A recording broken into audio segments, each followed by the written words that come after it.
Muito bem, pessoal. Então agora é hora da gente falar sobre o objeto JS Global da JavaScript, do JavaScript, ok? Então vindo aqui na W3 Globals, né, W3 Schools, a gente tem aqui acesso ao JS Global, que nos traz então a referência com alguns valores. Então o que quer dizer global? Do inglês, né? Realmente quer dizer global. Então essas são as funções gerais, né? É isso que ela quer dizer. São funções gerais do JavaScript que ficam aí no objeto principal da árvore JavaScript. E aí você consegue, em cima disso, é, executar algumas coisas, algumas funcionalidades, né? Em que você pode é, verificar se valores são números. Você pode fazer a conversão de strings para números, que a gente já viu, né, utilizando o passFloat, o passInt. Você pode estar executando strings de JavaScript, com o eval que a gente vai ver. Você pode estar codificando ou decodificando strings para URLs. E então a gente tem também, né, três propriedades aí, ok? Então a gente vai ver isso a partir de agora. Então vamos aí criar a nossa pasta de aulas. Vamos abrir aqui a aula 14, que foi a última. Então vamos esperar carregar e vamos salvar como. Vamos salvar essa aula como a aula 15, finalmente. E vamos passar agora para esse objeto global, pessoal. Ele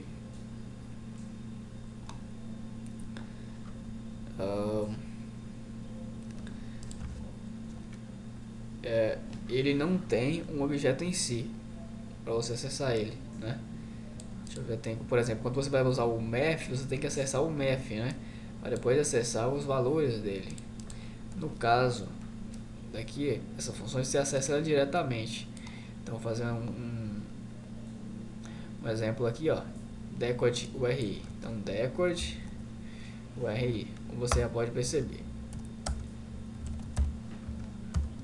Então, mas na verdade esses objetos eles fazem parte do objeto window, que é o objeto global, é o objeto pai aí da nossa página. Então vamos salvar aqui objetos globais window, ok? Então vamos lá, aula 15, falando do objeto window. Vamos falar de alguns. Então vamos começar aqui. Na verdade não tem muita, no caso aqui dos objetos globais dativos do JavaScript não tem muita coisa não. A primeira coisa é o infinity. O infinity você já viu comigo em aulas anteriores, que é o que? Quando você seta um número muito grande, o JavaScript não dá conta de calcular, ele considera como infinity. Então olha só, se eu pegar um número aqui, var n1 igual a esse número aqui, que é imenso, aí eu faço a var n2 igual a ele, aí eu vou lá e quero imprimir um multiplicado por outro. Imagina qual vai ser o resultado disso. Acho que é um resultado que é maior do que o JavaScript consegue processar, eu espero, né? Então vamos executar e ver o que ele responde pra gente. E aí no caso a gente vai ter, espero eu, né, a palavra infinity, dizendo que o que? Que não é suportável. Ele ainda deu conta de mostrar pra gente. Então vou fazer o seguinte, vou fazer uma cópia disso aqui. Eu não sei se o JavaScript vai conseguir converter isso. No caso o JavaScript está conseguindo converter, tá? Mas entenda que é porque ele está passando o valor para como diz, ele está passando esse valor para a descrição científica. Aí fica, ele consegue fazer assim, tá bom? Então assim não vai dar certo.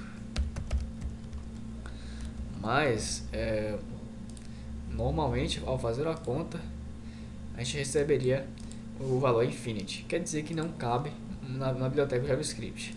Depois tem o NaN. O NaN é fácil de reproduzir. O NaN é simples. O NaN é quando não é um número, não é do tipo number. Então, se a gente fizer aqui um new float, né? E aí eu coloco, ou melhor, a gente coloca assim, né? Pairs float, isso. Pairs float, o valor SADS. Isso aqui vai ser vai ser possível converter isso para número? Não vai ser. Aí o que ele vai dizer pra gente? Opa, a gente tem um problema aqui, né? Porque a gente não deve instanciar.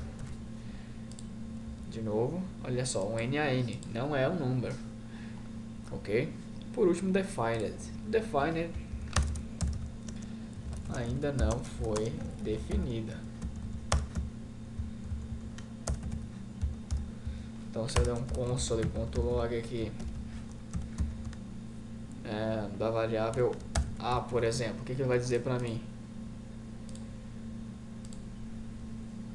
Vai dizer que, ó, A is not defined, né? Undefined. Ainda não foi definida. Se eu fizesse aqui varar, olha só, o que ia acontecer? Ele ia deixar de dar o erro, mas ia retornar um defined, tá? Então, ele no caso aqui está referenciando não a exceção defined, sim ao valor undefined. O próximo agora é o decode URI. Tá? Esse decode URI, pessoal, e encode URI, eles fazem o que esses dois aqui fazem. Eu recomendo que você use esses dois ao invés de usar esses dois aqui, tá? Na minha opinião, são mais funcionais, esse e esse. Começando então pelo decode URI, vamos começar primeiro pelo encode URI, né? Vamos começar por ele. Eles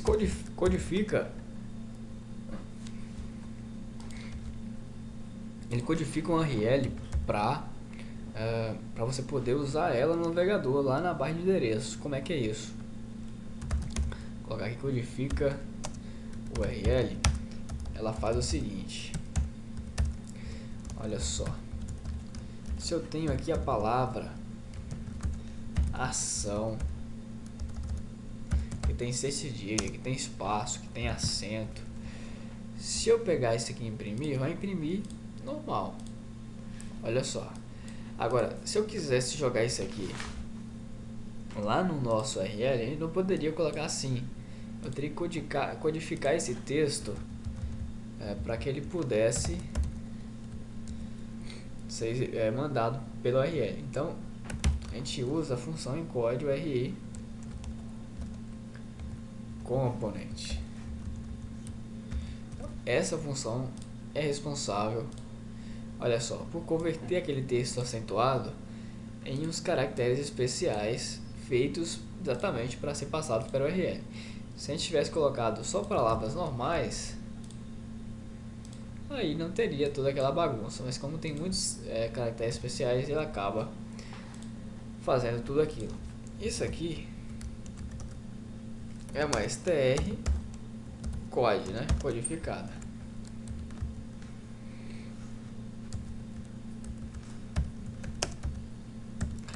O próximo passo é pegar e decodificar. Então, talvez você queira fazer o inverso. Você tem a URL codificada e você quer decodificar. Como é que você faz? Então, agora você vai pegar e fazer o decode URI component. De quem? De str codificada. Vamos ver?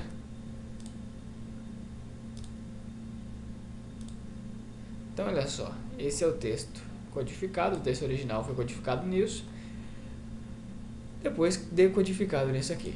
Então, veja a funcionalidade aí do nosso elemento encode URI e decode URI. Escape, como aqui já mesmo está dizendo, ele foi depreciado, né? Ele não vai ser mais utilizado.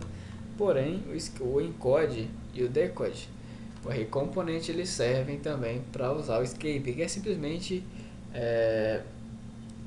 o ato de você liberar, né, escapar caracteres especiais aí da string.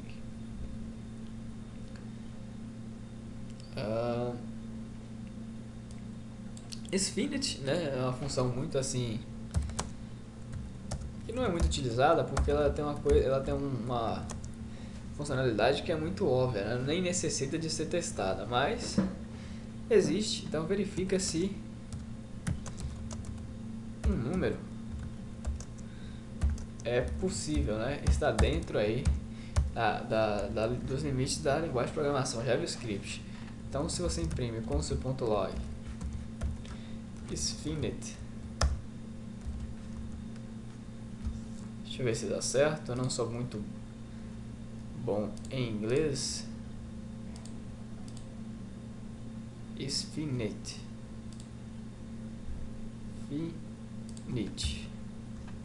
Eu vi que tinha alguma coisa. Beleza. E você coloca seu número dentro. Né? No caso aí, pode acontecer aí de você colocar um número que seja infinito. Mas fora isso, ele vai sempre retornar true quando o número for finito, ok? Então eu acredito que se eu colocar uma string, né? A string ela não existe. Não, realmente ele conseguiu fazer algum tipo de conversão. Tudo bem, então o Sfinite faz isso. Vamos para a próxima. É o isNum. O isNum serve para checar se o valor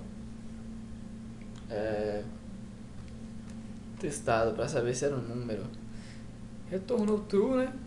Que se é um número, se é nesse caso dessa função, ela retorna true quando não é,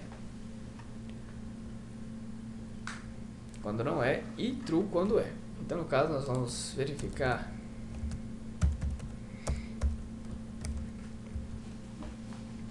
se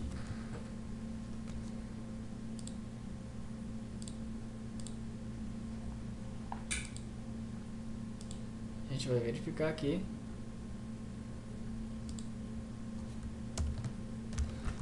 se S é um number, né? Se ele é um número. Vamos ver. Então true, né? Na verdade aqui não está verificando se é um número, a gente está verificando se não é um número. No caso S não é um número. Se eu colocasse outro número em si mesmo, aí ele me retorna falso. Então quer dizer que o que está aqui dentro não é um número. Ok? Então essa aí também é uma função interessante. E a próxima a gente vai ver aqui. Bom, a gente tem aqui o objeto number, né? Todo mundo já conhece o objeto number. Eles são os decimais, são os inteiros, são os flutuantes, etc. PassFloat, passInt, todo mundo já conhece também. O unscap também funciona do mesmo jeito do nossa querida função aí que a gente estava trabalhando na aula passada. E aí fica esse string aqui que converte todo objeto em string. Pode estar fazendo o teste aí na sua casa, ok? Então, na próxima aula a gente continua o nosso curso. A gente fecha agora a parte aí, né, de estudo do objeto global Windows. Até lá.